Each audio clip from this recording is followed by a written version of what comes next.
एक गरीब किसान की दुख भरी कहानी। जून का महीना था। चिलचिलाती धूप में रामलाल अपने मन में बड़बड़ाता हुआ जा रहा था। धूप इतनी तेज थी कि जमीन भी आग सी तप रही थी। रामलाल के पैर में चप्पल भी नहीं थी। वो नंगे पैर लंबे लंबे पगों से आगे बढ़ते जा रहा था। उसको अपनी नहीं बल्कि अपने खेतों की बहुत ज़्यादा फिक्र थी। जंगली बुनों के झुंड खेतों में आते थे और कुछ ही मिनटों में खेत को तहस नहस कर देते थे। रामलाल के खेत में इस साल बहुत ही अच्छी तरबूज की फसल लगी थी, जिसे देखकर उसकी जान में जान आती थी। उसके पास से पैसा नहीं था, लेकिन उसने गांव के ही एक जमींदार से पैसा उधार लिया हुआ था, जिस पर जमींदार का ब्याज बहुत तेजी से बढ़ रहा था।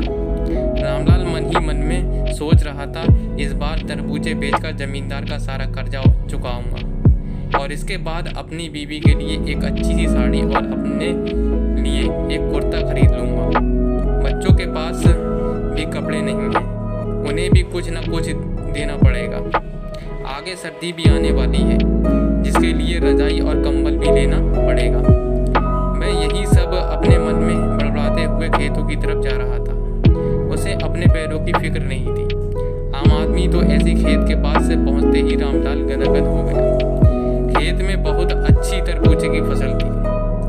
वह हर समय खेत में ही आते जाते रहता था, क्योंकि अगर धोखे से भी घुंड आ गया तो उसका पूरा का पूरा खेत कुछ ही समय में खत्म हो जाएगा और उसके सपने मिट्टी में मिल जाएंगे। इसलिए रामलाल दिन में और रात में पूरा समय खेत में ही गुजारता था। रामलाल की पत्नी भी फूले नहीं समा रही थी, क्योंकि 10 साल बाद उनके खेतों में इतनी अच्छी फसल लगी हुई थी, लेकिन गर्मी बहुत ज़्यादा था। जमींदार अक्सर आके रामलाल को धमकी देता रहता था, फसल काट दो और मेरी पाई पाई चुका दो, नहीं तो तुम्हारे लिए अच्छा नहीं होगा। रामलाल ने हाथ जोड़कर कहा, इस साल खेत में फसल अच्छी लगी है साहब, मैं आपका एक एक पैसा चुका दूंगा। तरबूजे की फसल लगभग तैयार थी। जितनी खुशी आज रामलाल को हो रही थी, इनका अंदाज़ा लगाना आज मुश्किल था।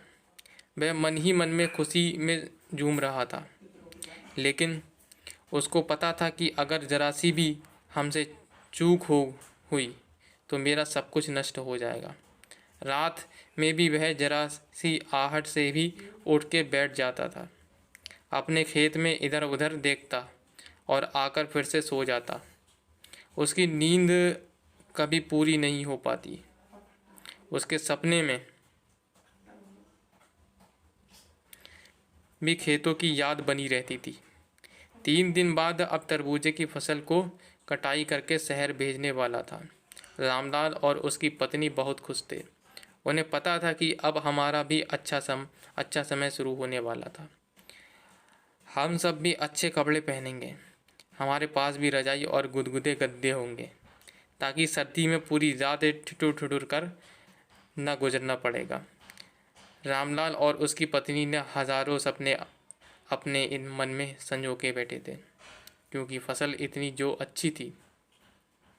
रामलाल की फसल देखकर पड़ोसियों को भी जलन हो रही थी। रामलाल ने अपने पूरे खून पसीना लगाकर फसल तैयार की थी। 4 बीघे की फसल गांव में किसी ने पहली बार की थी और इतनी अच्छी फसल शायद आसपास के गांव में ही कई साल बाद रामलाल ने की थी। खेत में तरबूजे चमक रहे थे। इस साल तरबूज की कीमत भी बहुत अच्छा था, इसलिए रामलाल सोच रहा था कि उसका सारा कर्ज चुकता हो जाएगा और बहुत सारे रुपए भी बच जाएंगे।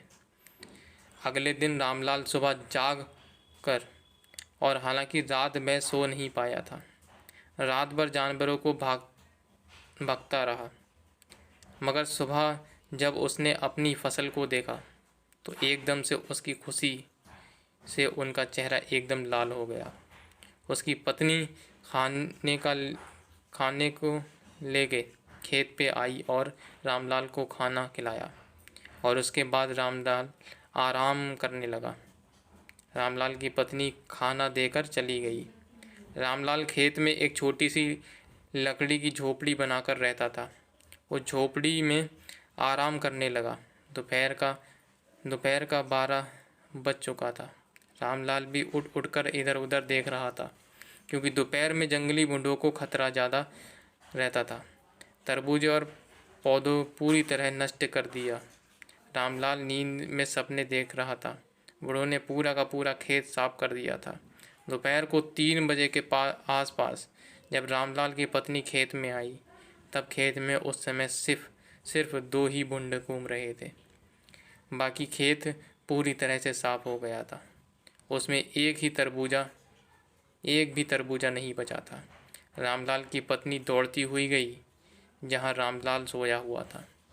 उसने रामलाल को जगाया और जब रामलाल उठकर अपने खेत की तरफ देखा तो उसका पूरा रंग ही उड़ गया। वह वहीं पर अपना माथा पटकने लगा। उसके सारे सपने बस थोड़ी ही देर में चकनाचूर हो गए। अब मैं सोच रहा था जमींदार का कर्ज कैसे चुकाऊंगा। रामलाल की पत्नी बहुत खुश होकर बेहोश होकर वहीं गिर गई। रामलाल को भी होश नहीं था। उनको भारी आघात लगा हुआ था। वह बहुत बड़ा आदमी बनने का सपना नहीं देख रहा था। वह सिर्फ अपना घर सुधारने के बारे में सोच रहा था। लेकिन अब उसके सारे सपने पूरी तरह से टूट गए थे। रामलाल और उसकी पत्नी की आंखें खेत को देखकर पथरासी हो गई थीं। खेत में चर रहे 2 भुंड भी अब जा रहे थे।